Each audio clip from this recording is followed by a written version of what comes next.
అల్హమ్దులిల్లాహి వకఫా వసలామున్ అలా ఇబాదిహిల్లదీన ఇస్తఫా అమ్మా బఅద్. ప్రియమైన సహోదరులారా, సోదరీమణులారా,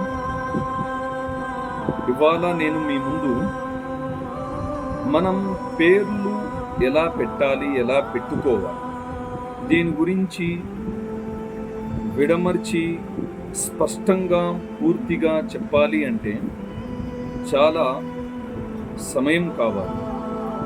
నేను ఇప్పుడు మీ ముందు ముజమల్ అంటే ఈ యొక్క లోతులో పోకుండా పైన వివరించి మీకు కొన్ని విషయాలు చెప్తాను, దాని మీద ఆచరించండి. ప్రేమన సహోదరులారా, సోదరీమణులారా, మొట్టమొదటిగా మనం పేర్లు పెట్టాలి అంటే మంచి పేర్లు పెట్టాలి. ప్రవక్త సల్లల్లాహు అలైహి వసల్లం గారు చెప్పారు,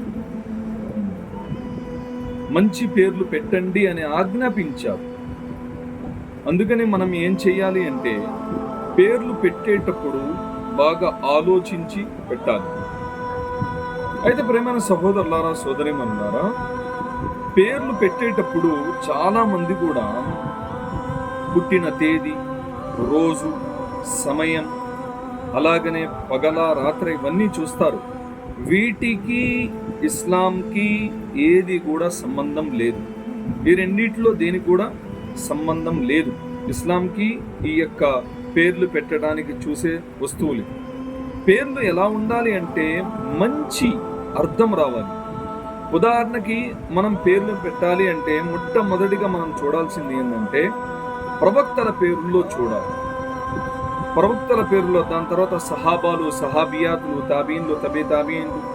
అలాగనే మనం ఇంకొక వస్తువు ఏం చేయాలంటే మనం పేర్లు ఏదైతే పెట్టుకుంటున్నామో అది అరబీ భాషలో పెట్టుకుంటాం.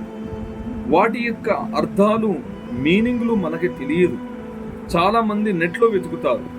ఆ మీనింగ్లు అయితే బాగుంటాయి, కానీ ఆ పేరు అనేది మార్కెట్లో నడవదు, ఆ పేరు ఉండదు.